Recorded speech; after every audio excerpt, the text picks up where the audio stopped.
Okay, we're going to start on Yud Daled. The reason we're starting Yud Daled, I want to tell you over a Sfasemis that I saw. Very interesting Sfasemis. V'yedaber Hashem al Moshe leimor, daber al bnei Yisrael v'yashuvu v'yachnu l'fnei achiros. Speak to bnei Yisrael, they should return and camp before Pi Achiros, vein migdol vein hayom, l'fnei Bal Tzvon, nichot tzachnu al hayom. Opposite it, they should camp by the sea. See Rashi. V'yashuvu lachareim. They're traveling in the opposite direction. Here they're fleeing, and here they're told they should travel back. L'tzad Mitzrayim hu yimakarvin kol yom shlishi. The third day. Why? K'dei lahatos es Paro. To mislead Paro. Shiyom atom him b'derech. The Paro should say that they're lost on the way. Moshe nemavon Paro l'vnei Yisrael. Okay? So it's not simple. I mean, you're traveling here, you're fleeing from the jaw of the lion, and here you're traveling back right into the jaw. What level of bitochen does it take? Tremendous bitochen. Why exactly? Chazal tell us because he wanted to mislead Paro, that they told him they're lost on the way. They told him if they're going to death, they were sacrificing. No, but you're traveling up, so you're not traveling back. Whatever. So the Sfasema says something interesting. He says, why did we merit the Gula? Was Chesed Hashem weren't worthy in terms of personal worthiness, because he promised Avram Avinu, after so many years they're leaving. We had to have certain things in place, but other than that, it was mainly Chesed. But factually, HaKadosh Baruch Hu wanted that not only the Gula should be as a result of Chesed, it should be as a result of Din. Meaning we should truly be deserving. So therefore he gave this opportunity. He told him, travel back, which it's contrary to any rational thought. I mean, you're putting yourself in danger. Here you're fleeing from your captives, your captors, and from the enemy. You should travel back. So it's demonstrating a level of Amunah which is out of the ordinary. In the merit of that, bidin, you deserve Gula. So if there should be any prosecution later, that will quell the prosecution because bidin, rightfully, we deserve the Gula because of what happened right now. That's the way he explains it. Was God's part of Yisrael aware that they were actually doubling back? Everybody, of course. Everybody realized they would. V'yachnu l'fnei Pi Achiros. So can't you say that when they had to put the blood on the doors, that they had to slaughter the Egyptian god, and then to show they had to commit to Hashem? It's not the same. That's you. No. It wasn't. That was the Nesa Shabbos HaGodol. It says they gnashed their teeth and they did it. It showed something special. There, they weren't obligated to do that. They could have lied to the Egyptian. They weren't obligated to say, what are you doing with the sheep or the goat tied to your bedpost? So they told him the truth. They didn't have to. Here, he's telling them, travel back. Right? Travel back. He said, this is insanity. Travel back. We're here, we're fleeing. He tells us, travel back. So to have that level of emunah, that's bidin. I mean, you could say, what about going into the desert? We said, Sachat lo chesed nurayich.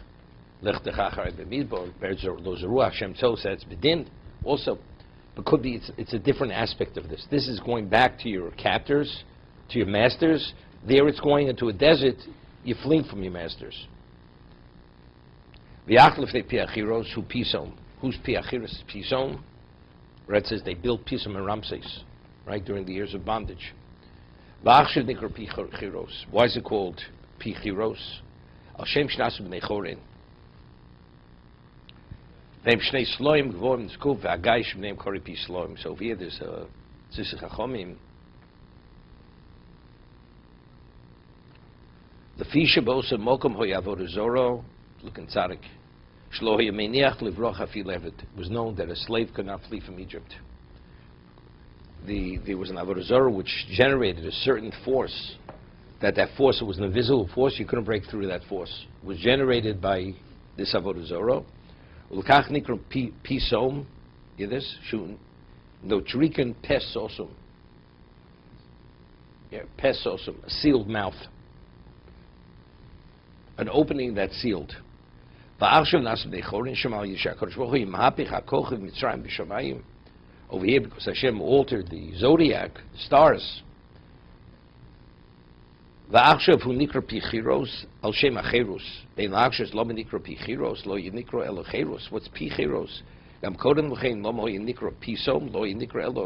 Tome. It wasn't called tome. It's pisom.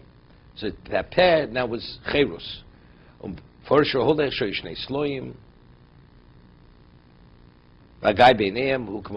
why it's called pi, right? It's called pichiros, the pair of cherus. Now you're able to flee because it's wide open.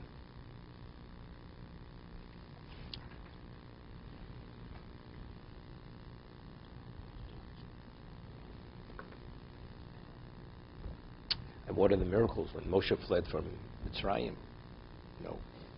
If they killed the Mitzri, it was because it was known, no Eved ever fled from Egypt, ever. Moshe was the first one to, even the Leviim, even though they weren't in actual bondage, they couldn't leave. They weren't able to leave because there was this force that you couldn't break through. This force, Moshe Rabbeinu was able to get through that force. That was a nest that he was able to get through. Lifnei Baal Tzvon, Shu Nisha Mikol Elhei Mitzrayim, says they camped opposite Baal Tzvon. That was the only deity that Hashem left in place. Kedei latos and shom rekoshi rosan. To mislead Mitzrayim, to say that what they believe in is tenacious. V'ol pirushi of mashki lagoyim v'yabdim. God misleads the goyim, the nations, ultimately to destroy them. Right? It gives you enough rope to hang yourself. That's it.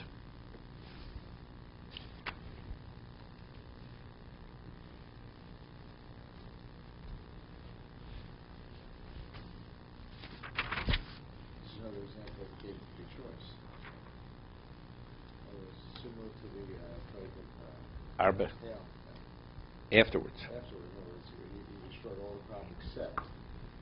Same thing, he destroyed all the gods except. To allow them to believe that, you see, God is not. No, God is not the total being. Right. Otherwise, why did he destroy that? So Baal Tzvon wasn't there. What? If that Baal Tzvon wasn't there, the Egyptians would not have chased the... No, it's clear. They would not That was they wouldn't have chased us. They realized that who were they fighting against? But here they believe there's still hope. Otherwise, why did God destroy this power? The answer is because he can't.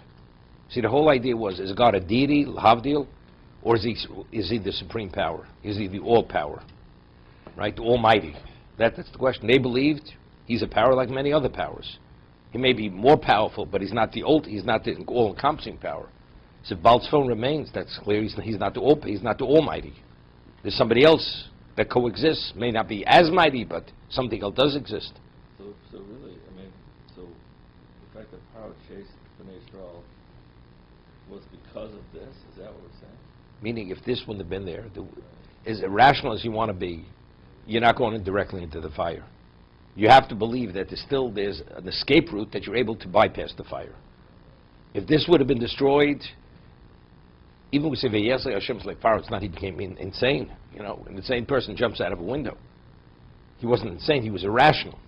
Rational people consider something which is not rational. But there has to be a basis to be irrational.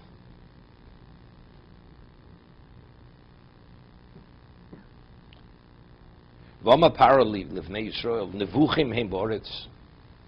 Paro said about Klal Yisrael, they are locked into the land. Sog aleim hamidbar. The desert closed upon them. V'ama Paro l'sheyishma heim sheim shovim lachreim, when he hears that they're traveling towards them backwards. Livnei Yisrael b'nei Yisrael nevuchim heim kluim u'meshukoim. It's either kluim, Kluim means they're trapped, like Beis HaKela. Prison's called the Beis HaKela. Howard took Ulpan when he spent 3 days there. Ulpan. Right? Beis HaKela is a prison. Umeshukoyin, they're sunken in. Emekabocho, yeah. She'enim yodum lotzis men lechem yilchu. No, again, we'll see that soon. He sent people to go with others. How did he know? Doesn't he? Could be. It's intermingled among them. Well, they did come back. So that's why they point that out. Chazal point that out. Please, again, go back to the Chizakti. We're not holding Bechizakti. We're not there. Bechizakti is like Paro. Okay. See, you see, even without Bechizakti, even though it seems to be they're behaving as if they're locked in, a rational person, when you lose 10 out of 10 and you're in shambles, you understand? A person says, he has boxing gloves and he could fight a lightweight, featherweight, but you understand, against the heavyweight, you're not going to win. You're not going to win the fight. You never know. You may get the uppercut, knock him out. You never know, right? But let's say the man can't even lift his hands. He's going with the ring. He's not going to go into the ring with anybody. So over here, if you lost 10 out of 10, and everything is shambles, destroyed, rubble, any rational person, are you going to pursue them? It's insanity. The chizakti is leiparo. The chizakti is that he should think irrationally. There's still hope because there's a baltzon. It seems to be they're locked in, right? But that's irrational thinking. The chizakti means that if you think irrationally, that's enough for the rational person to be drawn into it. So without that baltzon, he couldn't even chizakti. He couldn't even do that. I'll give you an example. A person's a gambler. Let's say no gambler ever won, ever. And you don't hear about the guy, one night he made $1 million at the table. As irrational as you are, you're not going to gamble. There's no frame of reference of anybody ever winning. Do you want to be a loser? Of course you're not going to go. You need one person who won, maybe in the past 3 years. That's enough to draw that irrational person is because he has an addiction to gambling, right? The addiction makes him irrational. But if nobody ever won, is he going to gamble? Of course not. So the same thing. The chizakti is to make him irrational. And once he's irrational, something. You see, they're locked in the desert. They're traveling back, and there's a bout's phone. But the whole thing's nonsense. But if you think irrationally, it's not so nonsensical. To be continued.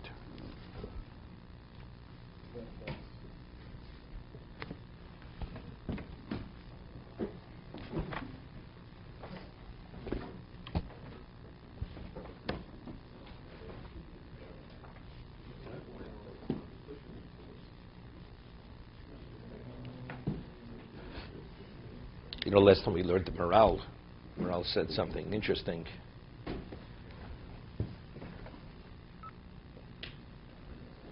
It said that the reason why the right, no, it was a different Morale. It was the Morale in the Gurus Hashem. He said something phenomenal. The Gemara says that when you do a mitzvah, you should always do it with your right hand, right? Because right has special value, represents Rachman, so on and so forth. The Morale says in the Gurus Hashem in the Sivat Torah. In the Gurus Hashem, he says that it says Hamayim hoyer, this week's parsha. Hamayim hoyer choma miminam u'smolam. Right, to the right, to the left. So the Medrash asks. This Medrash you never heard. He asks. He could have said Hamayim hoyer lem choma mizeh u'mizeh. From this side and that side, as you see by Bilam, when he was riding the donkey and he was between the two stone walls, it says. It was Godem Mizeh u'Mizeh. Godem Mizeh v'Godem Mizeh. It doesn't say Godem Yamin, Godem Yismol. It doesn't say the wall was on, the fence was on the right side and the left side. So as it says over there, Mizeh, what does it say over here? Achoma ha'yolamayim, Mizeh u'Mizeh. What does it mean, Minam u'Smolom? That's the Medrash asked the question. So the Medrash answers, Miminam is b'schus ha'Torah shenita b'yamin, u'b'schus ha'tfilin shemenichen al ha'smol. The merit of Torah that was given with Hashem's right hand, and the merit of tefillin that you wear the tefillin on the left hand. That's why the sea split. It wasn't so simple it would split on its own. But because we have the schus of Torah, which is right, and the schus of tefillin, which is on the left hand, another opinion in the Medrash, the schus ha-mezuzah should be yamin, ha-pesach, when you go through the mezuzahs on the right side of the doorpost, and the tefillin, which is on the left hand. So either right represents tefillin or represents Torah. That's the Medrash. Except we didn't have it yet. But because ultimately we were the people who we were going to Sinai to receive it, that gave us that special source. Therefore, the sea split on our behalf. You're on the way to a mitzvah. Yep, because right, and we're going there. We're going there. It's not, we're just going and we're going to find it. We're going specifically to Sinai, and we know we're going to Sinai.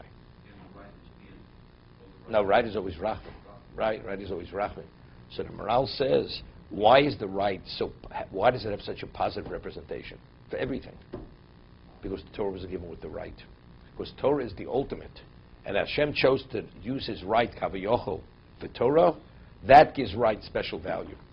It's not right is special, that's why Hashem chose to give Torah what is right. No. It's because Torah is the ultimate, and he gave the Torah what is right, that gives the right that special value. No, it's a pasuk. It's a pasuk in Torah. Mimino in Zos HaBrocha. Mimino eish dos lomo. Right? It's a pasuk. Zos HaBrocha. Mimino eish dos. From his right to the fire of law. That was the Torah. It was given with the right. Okay, we'll go to the Maral. We'll do some Mishnah Berurah late.